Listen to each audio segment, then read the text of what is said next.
Hello and welcome everybody to my first impressions video. Today we're going to be taking a look at NieR Automata, a hack and slash RPG released for PS4 on February 23rd and PC on I believe March 17th by Platinum Games. Platinum Games is no stranger to the hack and slash genre. They've made the Bayonetta games, they made Metal Gear Rising: Revengeance, and they even had a couple of flops in terms of Legend of Korra and I believe a pretty shitty Ninja Turtles game. But today we're going to be focusing on their newest entry in the genre and seeing how it stacks up to the rest of them and just how it is as a game in general. So I want to start out by saying that I'm not really going to talk about the story too much because I'm only 8 hours into the game, so I feel that I don't really have enough information to get into that. This series is basically going to be to talk about gameplay and other design elements aside from the story. What I will say though is that the world that they've built, at least what I've seen in the short amount of time that I've been playing, is honestly very interesting. I didn't play the first game, so I don't know too much about the backstory, but what I can gather from what they've told me in the game and from just like general knowledge is that the game takes place in a future where machines have taken over the Earth and all surviving humans were forced to evacuate to the moon to continue living.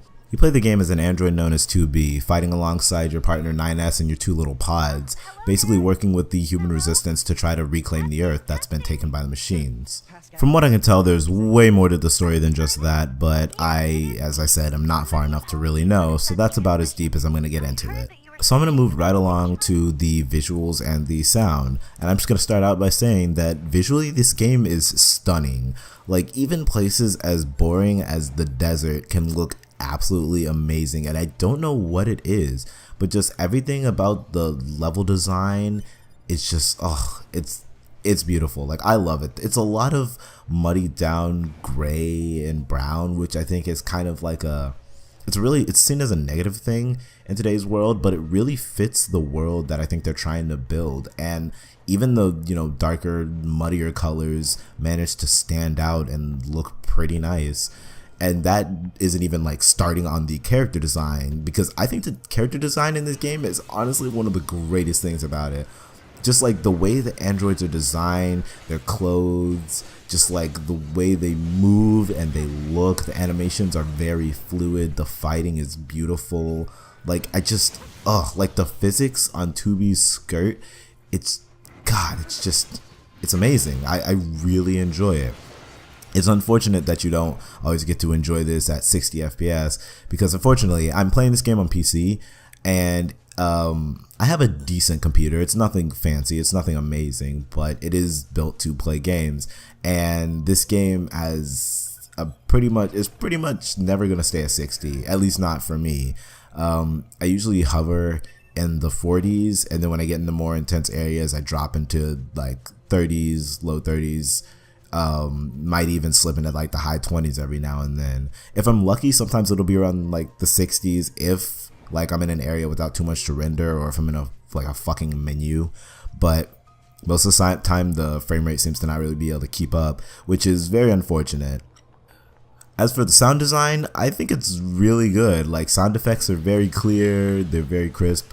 They all seem to accurately reflect what's going on. Like, when you hit a robot, you can feel the punch and hear the like crushing of metal, and just like, it's very satisfying to listen to the sound effects in this game. And the music is also absolutely phenomenal. Like, it fits the tone and the mood constantly. A lot of the tracks are a lot darker and like more eerie, which works perfectly for this kind of game and the atmosphere that they're trying to make in like a post-apocalyptic like robot future. So I really enjoy it. So now we're going to be talking about what is arguably the most important part of the game, which is the gameplay.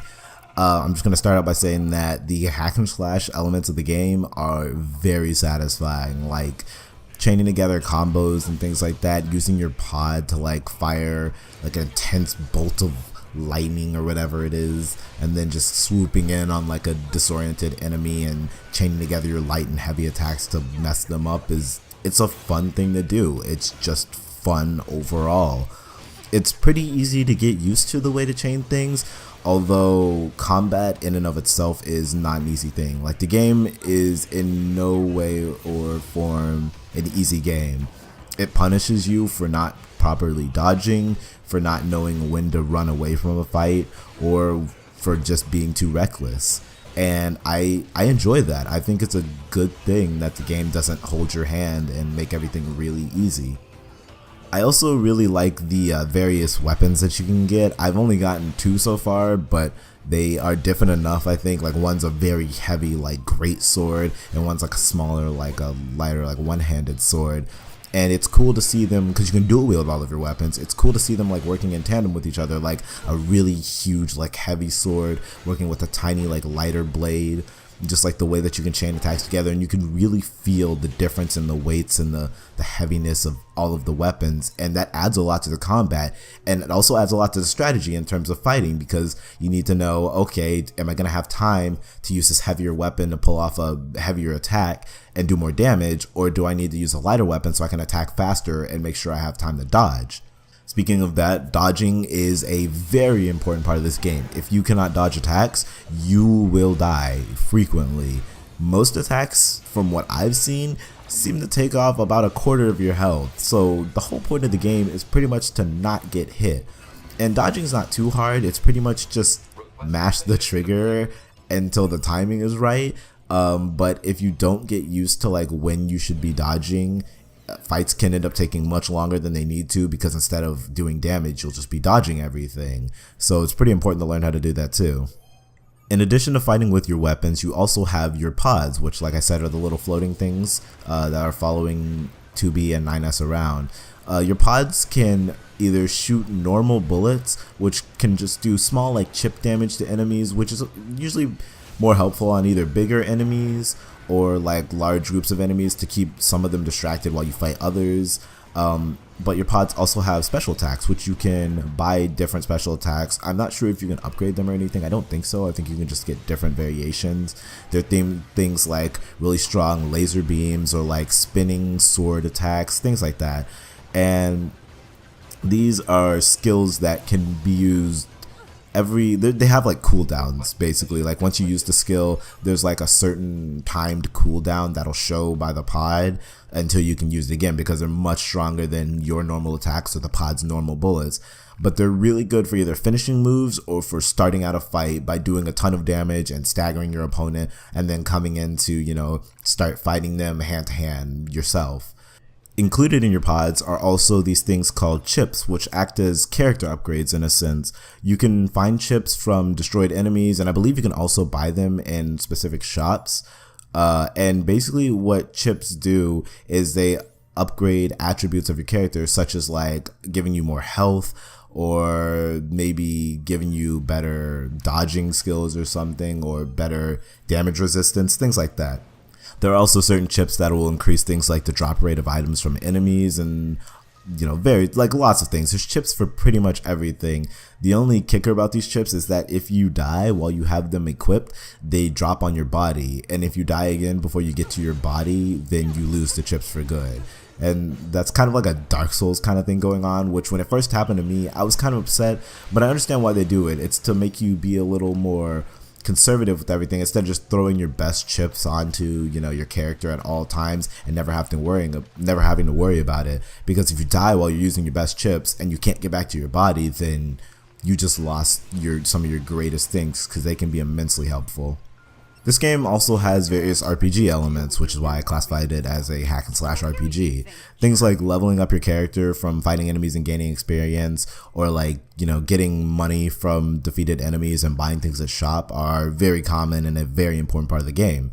I honestly enjoy this because it's fun to see your character slowly getting stronger and stronger just the more you play the game, instead of having to rely on things like weapons and upgrades, because you just passively get stronger the more you play, and you naturally get better the more you play too, so you can really feel the impact of each level you gain. At least I can so far.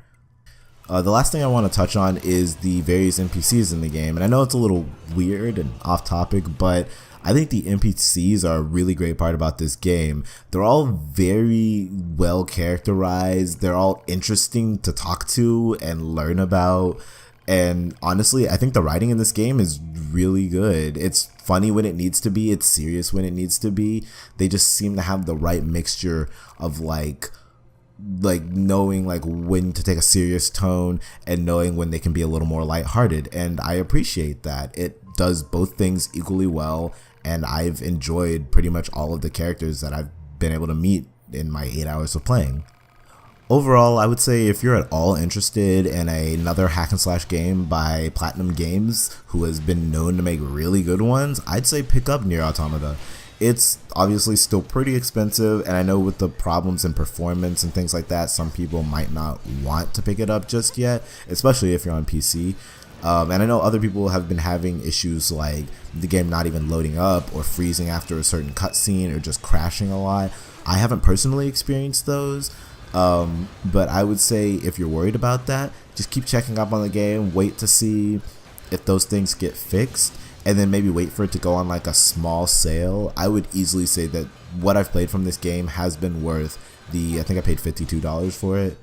It's easily been worth that. So if you're a fan of games like Bayonetta or Metal Gear Rising: Revengeance, or just action adventure RPGs in general, even if you don't really play many hack and slashes, I would say to give it a try. It's definitely a hard game, and it's not necessarily for casual players, but I think NieR Automata is a really good time, and I'm excited to continue playing it, which I will do as soon as I'm done editing this video. I promise I'll do that first.